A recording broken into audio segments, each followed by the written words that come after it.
Hey everybody, and welcome back to the Whittle's Read.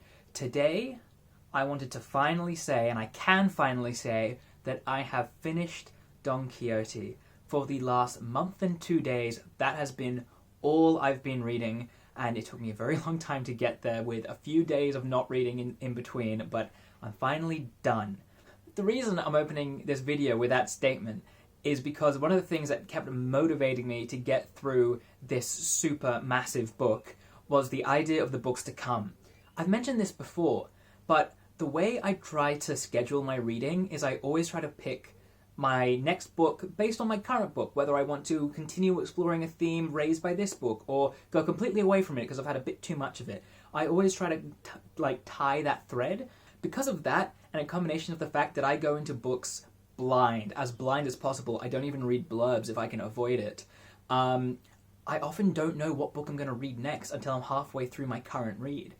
And so this is really the first time I've had kind of a mental plan of a TBR. I have a shelf full of books I need to get to and haven't yet, but when it actually comes to an order in which I'll read them in, or the next books I'll get to, this is the most fleshed out TBR I've ever really had. This video is just talking about the books that I'm going to start reading in September, so I've already started reading White Fragility, and I'm going to try to squeeze in before the coffee gets cold before the end of the month, but I'm going to start off fresh in September with Paul Takes the Form of a Mortal Girl by Andrea Lawlor. I am so excited about this book. I very rarely see a book and immediately feel the urge to go and get it, especially because I have a shelf full of things I can't wait to read. But as soon as I saw this talked about, which was actually on Drinking by My Shelf, as soon as Emma talked about this book and the premise behind it, it just combined so many things that I love and am interested in at this point in time that I was so excited to get it. And now that it's here, I can't wait to get into it. And this book, probably of all the books that I'm reading now and want to read, this is the one that kept on pushing me to get through. So a bit of a brief synopsis. This book talks about our main character, Paul, who identifies as a man, but has the ability to shapeshift and can present as any form of gender or whatever they wish to. And so whilst throughout the book, even when Paul takes the form of a female, still refers to himself as he and by male pronouns. Masculine pronouns, I should say. So this book really combines two things that I love. One, sci-fi, the whole idea of a shapeshifter. I don't even know if it counts as science fiction, but this kind of speculative idea of this ability to shapeshift, super interesting to me. I love that kind of stuff.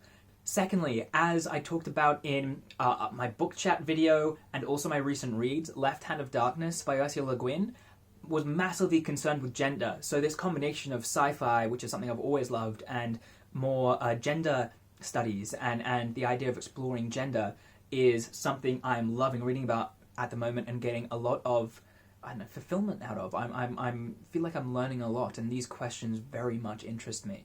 And this book really contrasts Left Hand of Darkness really well, because Left Hand of Darkness really does concern a world and a whole society, whilst this is talking about one individual in our current society. So it's kind of the other side of the same coin there. So I can't see myself not loving this book. I cannot wait to get to it, and it's one I'm definitely going to have things to say about at some point later.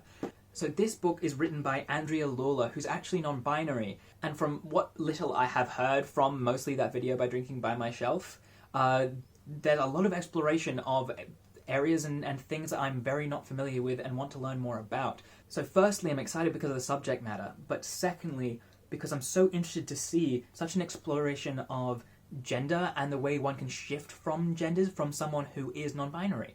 So many things about this book that I just cannot wait to dive into.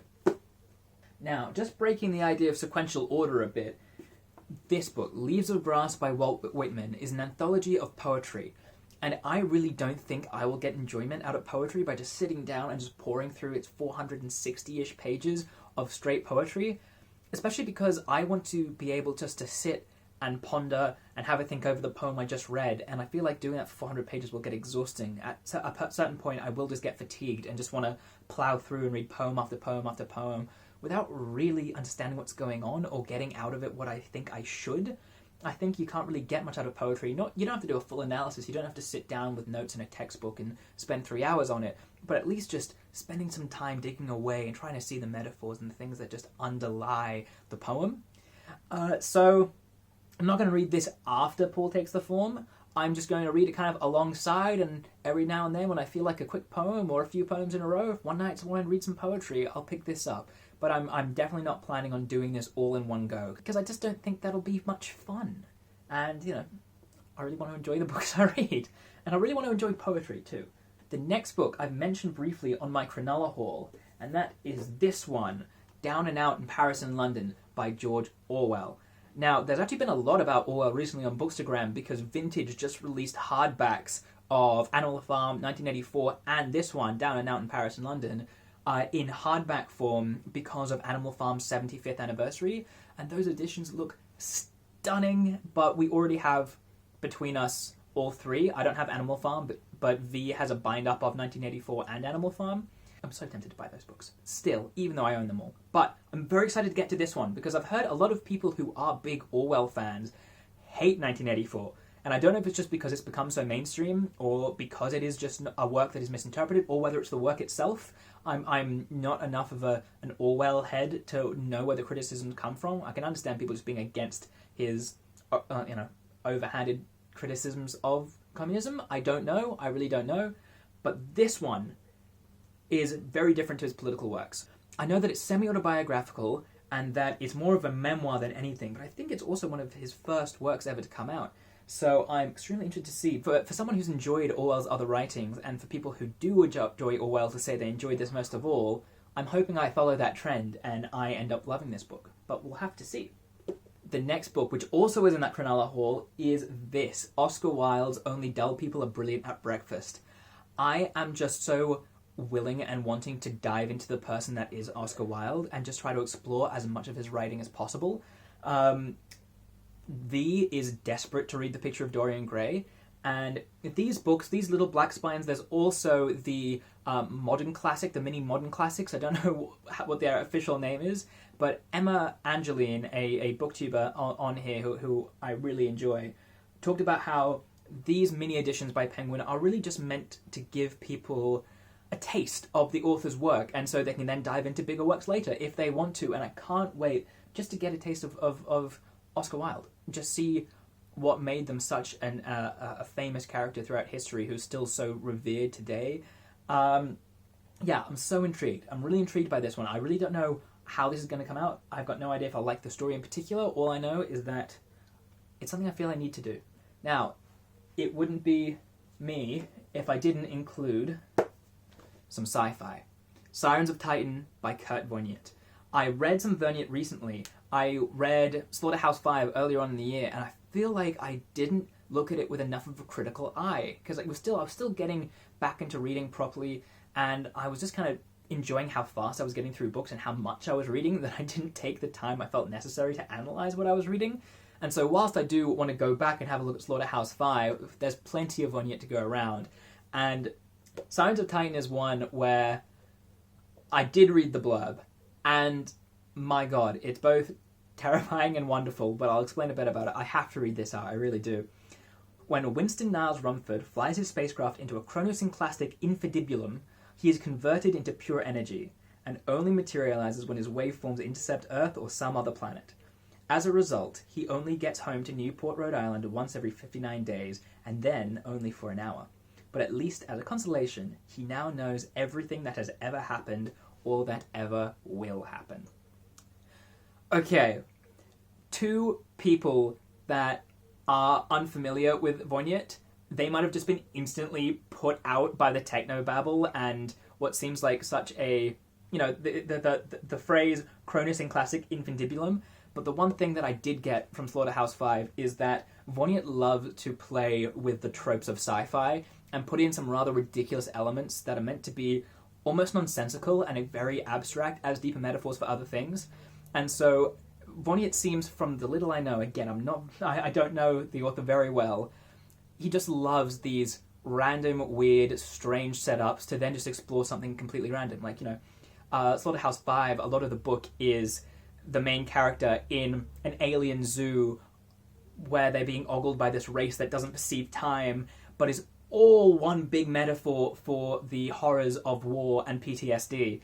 So I don't know how Vonnegutt's going to twist this one, but I'm so excited. Honestly, before the blurb, I was like, I should probably read a sci-fi because I do enjoy my sci-fis, and this is the one of my sci-fi collection that I thought I'd get to next. And then I read the blurb, and now I can't wait. I'm so curious. I'm so curious. And so now we've had a classic, we've had a sci-fi, we've had a contemporary. I think I've hit all the notes I wanted to hit, except one, because it wouldn't be a TBR by me if we didn't also have a fantasy. The City We Became by N.K. Jemisin.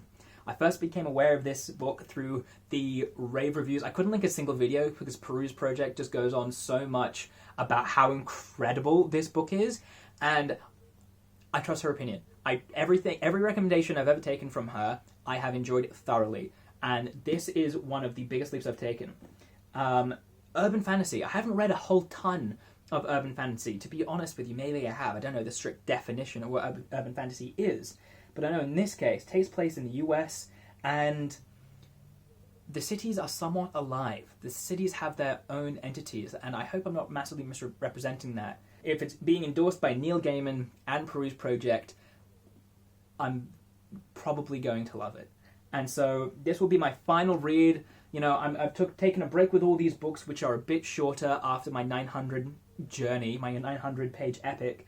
But this will be a bit of a return to big books, because I do love my big books. And it's a generous font, and it's like 400 and something pages, so it's not a monster, but it's a good, decent whack.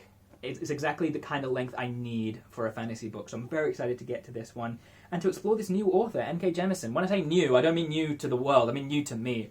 Everyone talks about N.K. Jemisin. Everyone loves N.K. Jemisin. I feel like I'm so out of the loop and so late to the party that I'm going to feel embarrassed when I do read this book and love it and want to talk about it, even though I'm like 3 years late.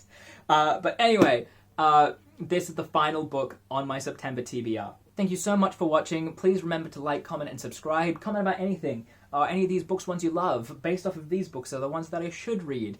Any other video ideas, anything at all, please leave it below. And thank you so much for watching, and I'll see you in the next one. Bye.